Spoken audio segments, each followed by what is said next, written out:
babies. We got a new letter, so let's get into it. Dear Shaleea, I'm a 35-year-old man married to a 35-year-old woman, and my wife and I have been together for 10 years, and we just had our first baby 7 weeks ago. Ever since she had the baby, it's like I don't even recognize her anymore. She had to have an emergency C-section, and she has been sad about it. She hasn't been getting dressed, doing her hair, or anything, and I don't know if or when she showers. When I get home from work, she is still where I left her, and dinner isn't even done. It's been almost 2 months, and she doesn't want to have sex either.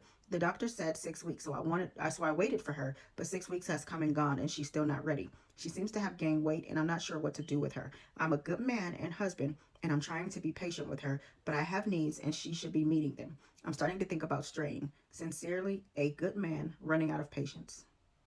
Wow, I'm so disappointed to get this kind of letter, and I'm going to tell you why. There's so much going through my mind about this, but let me just stay on track.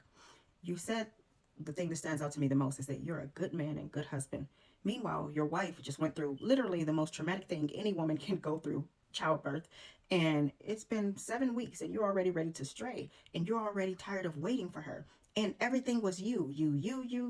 Never did I hear you mention anything that you've done to help her, that you care about her at all. But you say that you're a good man and husband.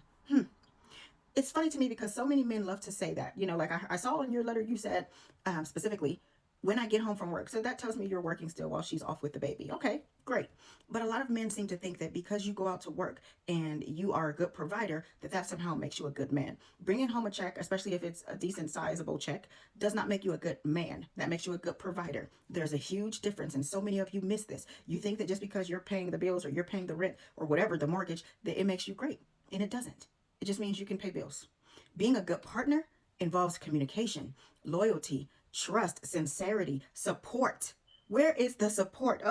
Where's the understanding? Where's the compromise? Where is all of the stuff that you vowed to her? You know, you remember that part where you said sickness and in health? Now is the real time to honor that vow. This is literally the time because your woman has just gone through something so traumatic on her body. If you guys really could ever understand what our bodies go through as we are bringing life into this world, just the changes, you know, our faces change, our bodies change, our internal organs literally shift to carry a baby. And you are sitting here talking about she not getting dressed, she not doing her hair. You don't know if she showers. You don't know what's going on with her because she's not herself. So you expect her to cook you dinner. You expect her to do everything as if nothing has changed. And that is so selfish and so sad. And just like, really?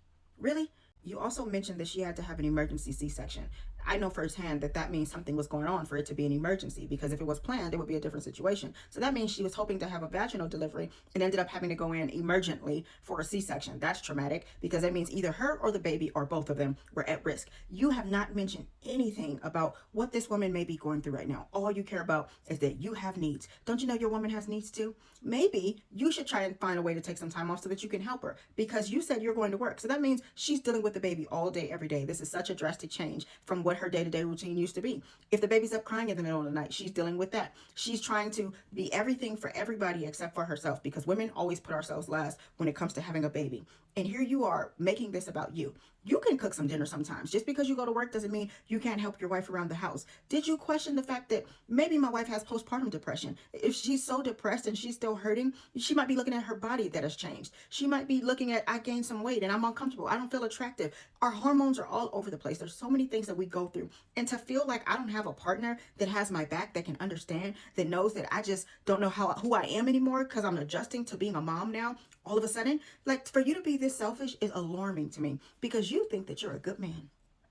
You need to pay attention to your woman. And the fact that you feel like straying when really she needs you the most speaks volumes to me. That pisses me off. And I'm going to be honest with you, because she is dealing with something drastic right now. And all you're thinking about is getting your feet wet, and not your feet. But you know what I mean? Disgusting. Sir, you need to check on her. You need to be empathetic. You need to be supportive of her. You can wake up in the middle of the night to help her feed. You can get up in the baby's crying. You can cook. You can clean. You can help her. You can make her feel special. Buy her some flowers. Make her feel seen. Because right now it seems as though she's doing it all by herself because you got to go to work. And that's your only priority. And I can tell because you said you go to work and you come home and then she still hasn't cooked dinner. So you expect her to do everything while all you have to do is go to work right now. And it's commendable that you're going to work and she's able to stay home. That's great. But you need it right now. You need to step into your role as father, husband, and head of this household. Your wife is crying out for help. Clearly. You need to help her. You need to step up. You need to stop being so selfish and do what you need to do to help your family, because she did not climb on top of herself and get pregnant. You need to be the man that she was hoping you were when she married you and when she decided to risk her life giving you a child. Please do better, sir.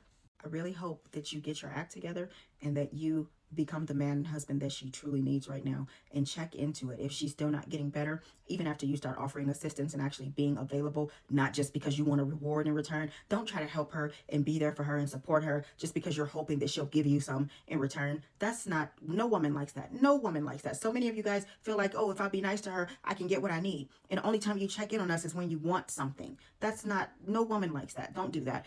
Be genuine and help her and support her and show up for her and help her to get her confidence and her glow back. And if you still see that she's not getting better, look into postpartum depression, because it is very real and millions of women struggle with this every year. But this is so not the time for you to be talking about you got to stray. And if you do that, you're disgusting and you did not deserve that woman. I hope that you hear this, and I hope that you get your act together. Sincerely, Shaleea.